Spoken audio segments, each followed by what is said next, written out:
ISRO Ongole quiz విద్యా సంస్థల సంయుక్త ఆధ్వర్యంలో మంగళవారం ఒంగోలులో ఘనంగా అంతరిక్ష వారోత్సవాలు ప్రారంభమయ్యాయి. ఈ సందర్భంగా స్పేస్ వాక్ అంతరిక్ష నడక నిర్వహించారు. స్థానిక ఎస్పీ కార్యాలయం నుంచి అద్దంకి బస్టాండ్ వరకు భారీ ర్యాలీ నిర్వహించారు. DSP Srinivasarao, SHAR deputy director Gopikrishna, QIS విద్యా సంస్థల executive vice chairman doctor Nidamanuri Gayatridevi పచ్చజెండా ఊపి ర్యాలీని ప్రారంభించారు. ఈ ర్యాలీలో క్విజ్ విద్యా సంస్థలు, జవహర్ నవోదయ విద్యార్థులు పాల్గొని భారత మాతాకి జై అంటూ నినాదాలు చేశారు. ఇస్రో గొప్పతనాన్ని చాటే రాకెట్లు, ఉపగ్రహ నమూనాలను ర్యాలీలో ప్రదర్శించారు. ఈ సందర్భంగా డిఎస్పీ మాట్లాడుతూ అంతరిక్ష పరిశోధనలు, రాకెట్లు, వాటి పనితీరు ప్రజలకు, విద్యార్థులకు తెలియజేసే ఇటువంటి కార్యక్రమాలు నిర్వహించడం ఆనందదాయకమని అన్నారు. షార్ డిప్యూటీ డైరెక్టర్ గోపికృష్ణ మాట్లాడుతూ అంతరిక్ష పరిశోధనల వలన మనకు కలిగే ప్రయోజనాల గురించి తెలియజేయటమే ఈ కార్యక్రమం ముఖ్య ఉద్దేశమని అన్నారు. క్విజ్ విద్యా సంస్థల executive vice chairman doctor Gayatridevi మాట్లాడుతూ అంతరిక్ష ప్రయోగాలు మానవాళి శ్రేయస్సు ఎంతో ఉపయోగపడతాయని అన్నారు. ఈ కార్యక్రమంలో క్విజ్ విద్యా సంస్థల అధినేత doctor Nirmanuri Suryakalyan Chakravarthi, principal YV Hanumantharao, DPSR director doctor Subbarao, dean doctor Bhargav, world space week 2025 Ongole sub committee chairman Leela Naga Srinivasarao, secretary Aditya, police సిబ్బంది, ట్రాఫిక్ సిఐ పాండ్ర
అందరికీ నమస్కారం. ఇస్రో వాళ్ళు ఆర్గనైజ్ చేస్తున్నటువంటి స్పేస్ వీక్ దాంట్లో భాగంగా ఈరోజు మనకు ఒంగోలులో క్విజ్ కాలేజీ వాళ్ళ కొలాబరేషన్ తోటి ఇక్కడ మనకు 1 కిలోమీటర్ వరకు స్పేస్ వాక్ ఈ ప్రోగ్రాం ఆర్గనైజ్ చేయడం జరుగుతుంది. అట్లాగనే క్విజ్ కాలేజీలో వాళ్ళు ఒక ఎగ్జిబిషన్ కూడాను ఏర్పాటు చేయడం జరుగుతుంది ఇస్రో వైపు నుంచి. స్టూడెంట్స్ అందరికీ మీ అందరికీ తెలుసు, జనరల్గా మనం ఒక ఏదైనా ఒక విషయం అర్థం కాలేదు అని అంటే నన్ను ఎదుటి వాళ్ళు ఏమంటారు అని అంటే ఇదేం రాకెట్ సైన్స్ కాదు కదా అర్థం కాకపోవటానికి అని చెప్పేసి అంటారు. ఎందుకంటారు అని అంటే జనరల్గా దాంట్లో అంత టెక్నాలజీ అంతా అంత కాంప్లెక్స్గా ఉంటుంది. పిల్లలు దీని పట్ల చాలా క్యూరియాసిటీ, ఎక్కడదా పిల్లలే అవసరం లేదండి, ఆఖరికి పెద్దవాళ్ళం కూడాను. ఇందాక మన లీలా శ్రీనివాస్ గారు చెప్తా ఉన్నారు, సుమారు అంటే 50 టన్స్ ఉన్నటువంటి ఒక శాటిలైట్ని బయటి ఆర్బిట్లో లాంచ్ చేయాలి అని అంటే దానికి సుమారుగా 500 to 550 టన్స్ ఫ్యూయిల్ అవసరం అవుతుందని చెప్పేసి అంత వెయిట్ని పైకి తీసుకొని వెళ్ళి దాన్ని ఆర్బిట్లో లాంచ్ చేయటం అన్నది పెట్టడం అన్నది అది కొన్ని విషయాలు మనకు అర్థం కావు. ఇది మన పెద్దలే కాదు, చిన్నపిల్లలే కాదు, పెద్దవాళ్ళు కూడా అందరూ కూడాను ఇది ఏంటి ఎట్లా జరుగుతుంది అన్నటువంటి తెలుసుకోవాలన్నటువంటి మనిషిలో ఒక క్యూరియాసిటీ ఉంటుంది.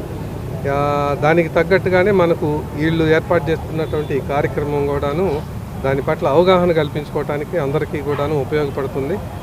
పిల్లలందరూ కూడాను కిస్ కాలేజీకి వచ్చి సందర్శించి ఆ ఎగ్జిబిషన్ను కూడా చూసి దాని ద్వారా మీరు ఏదైనా సరే ఒక ప్రేరణ పొందాలని చెప్పేసి అందరినీ కోరుకుంటా ఉన్నాను. Thank you. Come back. First they organized in 2017. Now they chose our institution to host this expo program to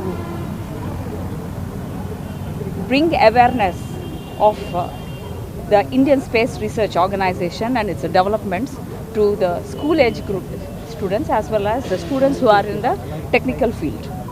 And this is a very proud moment for us.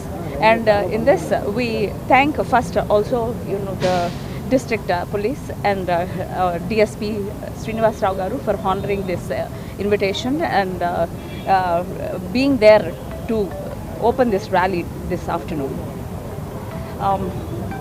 The whole purpose of this space week is in commemoration that first satellite was launched in this first week of October, and so this is a event that they will be doing every year, and it has so happened that they again came back to Quest, and this is a part of a larger vision which is Vikasit Bharat, to bring the idea of how India is leading in the area of science technology.